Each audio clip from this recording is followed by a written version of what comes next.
Zombie डर से आसमान की ओर देखता है। तभी हरे रंग की धूल से भरी एक भयानक नदी उसकी ओर तेजी से बढ़ती हुई आती है। वह किसी ठंडे खून वाले दरिंदे की तरह रास्ते में आने वाली हर जिंदा चीज को निगलती चली जाती है। कौन सोच सकता था कि कुछ ही समय बाद पूरी दुनिया परमाणु विकिरण के साये में डूब जाएगी। जो शहर कभी आबाद हुआ करते थे वे अब एक विशाल कब्रिस्तान बन चुके हैं। हर जगह ऐसे इंसान भटकते दिखाई देते हैं जो रेडिएशन की वजह से भयानक रूप से बदल चुके हैं। लेकिन यह भयानक तबाही आखिर शुरू कैसे हुई? इसकी कहानी हमें वापस ले जाती है साल 2025 में। उस समय एक राजनेता रॉबर्ट एक ऐसे प्रोजेक्ट को आगे बढ़ा रहा था जो इतिहास में पहले कभी नहीं हुआ था। वह दुनिया का सबसे बड़ा न्यूक्लियर पावर प्लांट बनाना चाहता था। प्रेस कॉन्फ्रेंस में कैमरों की चमक लगातार चमक रही थी। तभी अचानक एक युवा लड़की खड़ी हो जाती है। वह कहती है कि देश में बिजली की कोई कमी नहीं है, इसलिए इतनी जोखिम भरी परियोजना बनाने की कोई जरूरत नहीं है। वह यह भी कहती है कि इस तकनीक में कई खामियां हैं। अगर कभी भूकंप आ गया और न्यूक्लियर लीक हो गया तो उसका नुकसान कोई भी सहन नहीं कर पाएगा। यह सवाल सुनते ही रॉबर्ट का चेहरा गुस्से से लाल हो जाता है। वह इस सवाल का जवाब नहीं दे पाता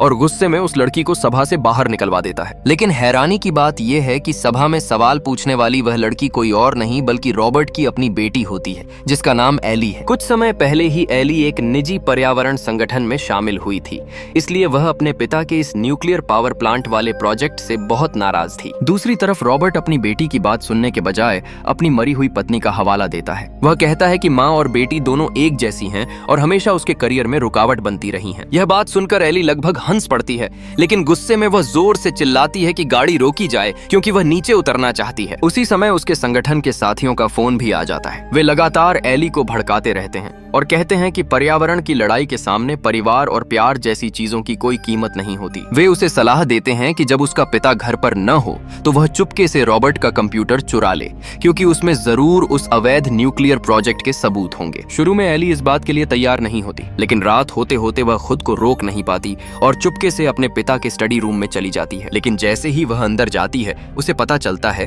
कि कोई और भी उससे पहले वहां पहुंच चुका है। वह आदमी भी रॉबर्ट का कंप्यूटर चुराने की कोशिश कर रहा होता है। यह देखकर एली घबरा जाती है और तुरंत पास में पड़ी बियर की बोतल उठाकर उस आदमी की तरफ फेंक देती है। जैसे ही वह आदमी गिरता है उसी समय रॉबर्ट कमरे की लाइट जला देता है। रॉबर्ट तुरंत आरोप लगा देता है कि एली और वह चोर दोनों एक साथ मिले हुए हैं। एली अभी सफाई देने ही वाली होती है कि अचानक खिड़की के बाहर नीली रोशनी चमकने लगती है और अगले ही पल 3 पूरी तरह हथियारों से लैस सैनिक अचानक वहां प्रकट हो जाते हैं। रॉबर्ट और एली दोनों वहीं खड़े के खड़े रह जाते हैं। उन्हें समझ ही नहीं आता कि आखिर हो क्या रहा है। उसी समय बेहोश पड़ा वह चोर होश में आ जाता है और जल्दी जल्दी बताने लगता है कि वह भविष्य से आया है। लेकिन वह अपनी बात पूरी कर पाता उससे पहले ही खिड़की के बाहर खड़े सैनिक गोली चला देते हैं। खतरे को देखते हुए वह चोर तुरंत अपने हाथ में पकड़े एक डिवाइस का बटन दबा देता है। जैसे ही तीनों के शरीर आपस में टकराते हैं वे तीनों अचानक गायब हो जाते हैं। जब एली को होश आता है तो वह खुद को और अपने पिता को एक अंधेरी सुरंग के अंदर खड़ा पाती है। वह चोर उन्हें बताता है कि वे लोग अब भविष्य की दुनिया में आ चुके हैं, लेकिन एली को लगता है कि उसका अपहरण कर लिया गया है, इसलिए वह तुरंत सुरंग के बाहर की ओर भागने लगती है। लेकिन जैसे ही वह बाहर पहुंचती है सामने का दृश्य देखकर उसकी रगों में खून जम जाता है। चारों तरफ सिर्फ खंडहर ही खंडहर दिखाई देते हैं। आसमान शीशे की तरह धूसर रंग का है और हर तरफ गहरी खामोशी छाई हुई है। एली को लगता है जैसे वह कोई डरावना सपना देख रही हो और अगले ही पल उसका शरीर जवाब दे देता है और वह जमीन पर गिर पड़ती है। जब एली दोबारा होश में आती है तो वह खुद को एक साधारण से कमरे में बंद पाती है। दूसरी तरफ उसका पिता अभी भी वहां से भागने का रास्ता ढूंढ रहा होता है। तभी कमरे का लकड़ी का दरवाजा खुलता है और वही चोर हाथ में खाना लेकर अंदर आता है। वह अपना नाम जॉर्ज बताता है और कहता है कि यह जगह साल 2205 की दुनिया है। अब इंसानों को जमीन के नीचे या पहाड़ों के अंदर रहकर जिंदगी गुजारनी पड़ती है और इस पूरी तबाही का कारण वही न्यूक्लियर पावर प्लांट है जिसे रॉबर्ट ने लगभग 200 साल पहले बनवाया था। लेकिन रॉबर्ट को यह सब बातें झूठ लगती हैं। उसे लगता है कि यह लोग सिर्फ बकवास कर रहे हैं। जॉर्ज का एक साथी जो बहुत सख्त स्वभाव का दिखता है कहता है कि अगर उसे यकीन नहीं है तो वह खुद बाहर जाकर देख सकता है। जैसे ही रॉबर्ट दरवाजा खोलता है वह देखता है कि दरवाजे के बाहर कई सारे ज़ॉम्बी खड़े हैं। यह देखकर रॉबर्ट और एली दोनों लगभग डर से गिर ही पड़ते हैं। तभी वहाँ एक आदमी आता है जो खुद को डॉक्टर हेनरी बताता है। वह उन्हें समझाता है कि इन ज़ॉम्बियों का कारण न्यूक्लियर रेडिएशन है। इसके बाद डॉक्टर उन्हें सैकड़ों साल पुरानी एक डॉक्यूमेंट्री रिकॉर्डिंग दिखाता है। उस रिकॉर्डिंग में दिखाया जाता है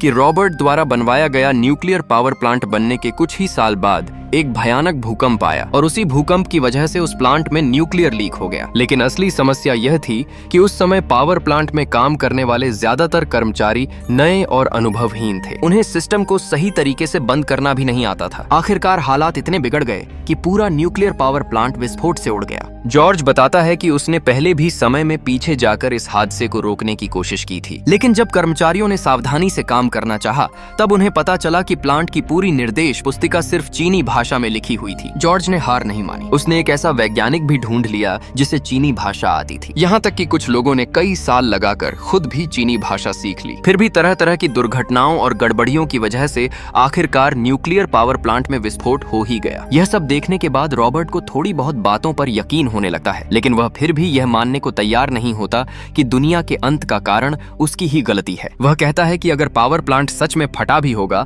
तो उससे पूरी दुनिया कैसे प्रदूषित हो सकती है। डॉक्टर हेनरी समझ जाता है कि सिर्फ बातों से रॉबर्ट को यकीन नहीं होगा, इसलिए वह उसे खुद बाहर ले जाकर सच दिखाने का फैसला करता है। सब लोग एक ऐसी पुरानी लेकिन खास गाड़ी में बैठते हैं जो रेडिएशन को रोक सकती है। गाड़ी धीरे धीरे शहर की तरफ बढ़ती है। रास्ते में चारों तरफ सिर्फ टूटी फूटी इमारतें और खंडहर दिखाई देते हैं। सड़कों के किनारे किनारे कभी कभी कुछ जंबी भटकते हुए नजर आते हैं। आखिरकार वे लोग एक ऊंची जगह पर पहुंचते हैं। वहां डॉक्टर हेनरी दूर आसमान की तरफ इशारा करता है। दूर क्षितिज पर एक विशाल परमाणु बादल मंडरा रहा होता है जो पूरे आसमान को ढकता हुआ दिखाई देता है। डॉक्टर बताता है कि यह वही न्यूक्लियर क्लाउड है जो 200 साल पहले पावर प्लांट के विस्फोट के बाद बना था। शुरुआत में लोगों को लगा था कि यह बादल सिर्फ कुछ इलाकों को ही प्रभावित करेगा, लेकिन उन्होंने एक महत्वपूर्ण बात भूल गए थे। पृथ्वी गोल है। यह न्यूक्लियर बादल हर 70 साल में पूरी पृथ्वी का एक चक्कर लगा लेता है। जहां जहां से यह गुजरता है वहां की आधी आबादी सीधे मर जाती है और हर बार इसके फैलने का क्षेत्र भी पहले से ज्यादा बड़ा हो जाता है। 200 सालों में यह बादल इतना फैल चुका है कि अब यह एक भयानक और विशाल आपदा बन चुका है। संभव है कि अगले चक्कर में यह पूरी मानव जाति को ही खत्म कर दे। इतने पक्के सबूत देखने के बाद रॉबर्ट आखिरकार अपनी गलती मान लेता है, लेकिन तभी जॉर्ज अचानक अपनी पिस्तौल निकाल लेता है। उसका मानना है कि अगर अभी रॉबर्ट को मार दिया जाए तो इतिहास की शुरुआत से ही यह गलती मिट जाएगी, लेकिन डॉक्टर हेनरी तुरंत उसे रोक देता है। वह कहता है कि अगर किसी महत्वपूर्ण ऐतिहासिक व्यक्ति को मार दिया गया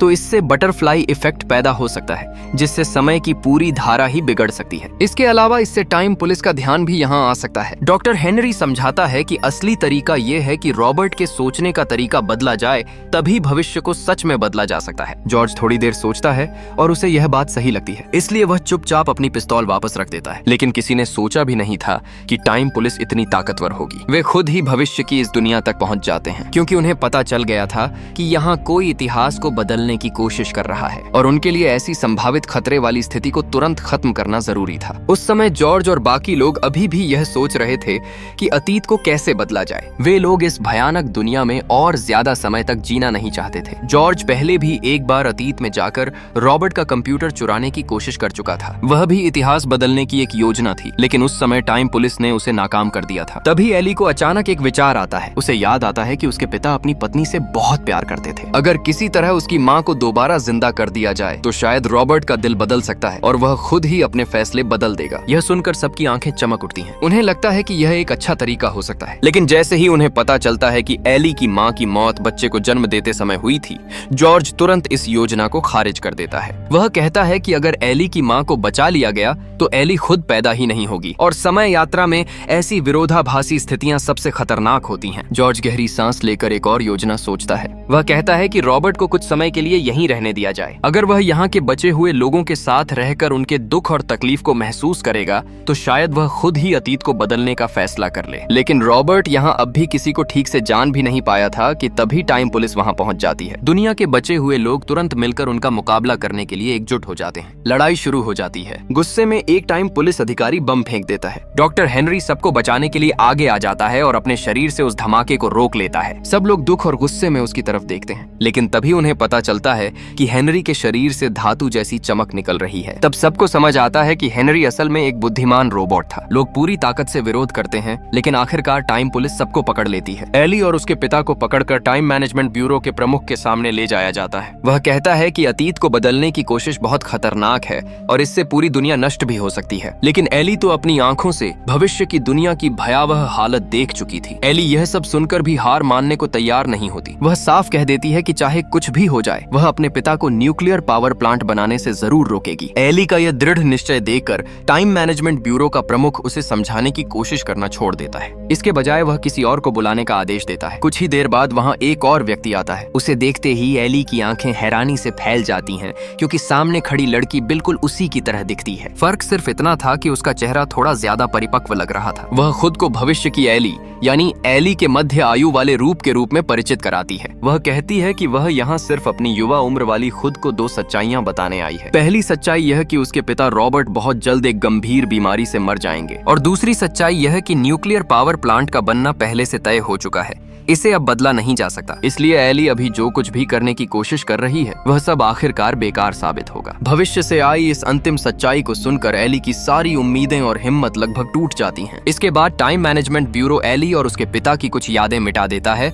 और फिर दोनों को वापस साल 2025 में भेज देता है। सब कुछ मानो फिर से शुरुआत पर लौट आया हो। उस दिन रॉबर्ट अपना सूट ठीक करता है और न्यूक्लियर पावर प्लांट के निर्माण के लिए आधिकारिक समझौते पर हस्ताक्षर करने के लिए निकल पड़ता है। रास्ते में कार चलाते समय ड्राइवर अनजाने में उसकी मृत पत्नी का जिक्र कर देता है। यह बात रॉबर्ट के दिल में बिजली की तरह गिरती है। उसे अचानक अपनी पत्नी की पर्यावरण के प्रति गहरी लगन याद आ जाती है। अगले ही पल वह ड्राइवर को गाड़ी वापस मोड़ने का आदेश देता है, क्योंकि अब वह उस समझौते पर हस्ताक्षर नहीं करना चाहता। लेकिन रॉबर्ट का यह छोटा सा फैसला टाइम मैनेजमेंट ब्यूरो में भयानक हलचल मचा देता है। अलार्म बजने लगते हैं और अधिकारियों के चेहरे का रंग बदल जाता है। वे तुरंत अपने लोगों को भेजते हैं ताकि इस स्थिति को ठीक किया जा सके। हालांकि यह फैसला रॉबर्ट ने खुद लिया था, फिर भी टाइम पुलिस तुरंत कार्रवाई करती है। अगले ही पल कई टाइम पुलिस अधिकारी उसके घर में घुस आते हैं। वे बंदूक एली के सिर पर रख देते हैं और रॉबर्ट को धमकी देते हैं कि वह तुरंत जाकर समझौते पर हस्ताक्षर करे। ऐसा लगता है कि यह न्यूक्लियर पावर प्लांट किसी भी हालत में बनकर ही रहेगा। इसी बीच जब वास्तविक दुनिया में हालात बिगड़ रहे थे, उसी समय भविष्य की दुनिया की जेल में एक नया मोड़ आता है। वहाँ का एक लंबे बालों वाला पुलिस अधिकारी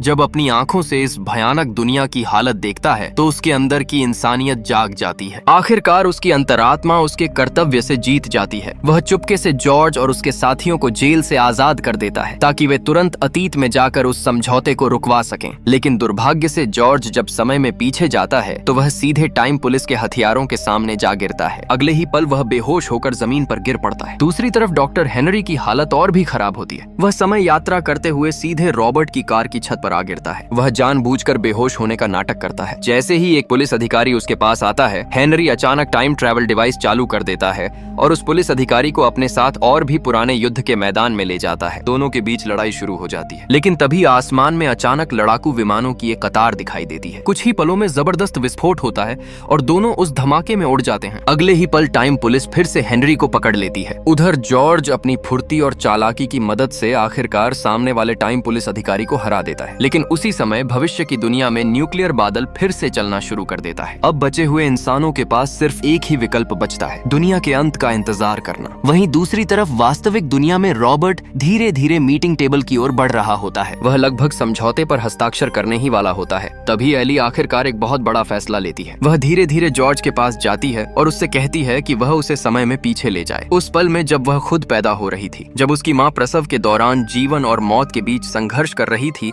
तब एली वहाँ पहुँचती है। वह हाथ में बंदूक लेकर डॉक्टरों को धमकाती है और कहती है कि माँ की जान बचाई जाए, चाहे बच्चे को बचाया जाए या नहीं। जैसे ही यह फैसला लिया जाता है, उसी पल हस्ताक्षर वाला सम्मेलन कक्ष और भविष्य की दुनिया दोनों में भारी बदलाव होने लगते हैं। पूरा समय और स्थान जैसे मरोड़ खाकर बदलने लगता है और अगले ही पल सब कुछ गायब हो जाता है। इसके बाद रॉबर्ट की पूरी जिंदगी का रास्ता बदल जाता है। अब उसका परिवार खुशहाल और पूरा है और जिस समझौते पर वह हस्ताक्षर करने जा रहा था वह अब न्यूक्लियर पावर प्लांट का नहीं बल्कि नई ऊर्जा तकनीक के विकास का समझौता बन चुका है। लेकिन हैरानी की बात यह है कि भविष्य की दुनिया में इंसान अब भी जमीन के नीचे ही रह रहे हैं। दुनिया अभी भी किसी न किसी रूप में प्रलय की स्थिति में ही है। शायद इसका मतलब यही है कि अतीत को पूरी तरह बदला नहीं जा सकता। भले ही रॉबर्ट ने न्यूक्लियर पावर प्लांट नहीं बनाया, लेकिन इतिहास में कोई और नेता वही काम कर सकता था। इतिहास की लंबी धारा में हर इंसान का काम पानी में फैलने वाली लहरों की तरह होता है। कभी कभी कोई छोटी सी घटना जरूर बदल जाती है, लेकिन वह इन लहरों को हर दिशा में फैलने से रोक नहीं सकती। तो दोस्तों, आज की कहानी यहीं खत्म होती है। अगर इस फिल्म के बारे में आपके अलग विचार या राय हैं तो जरूर कमेंट में लिखकर बताइए। हम फिर मिलेंगे अगली कहानी के साथ।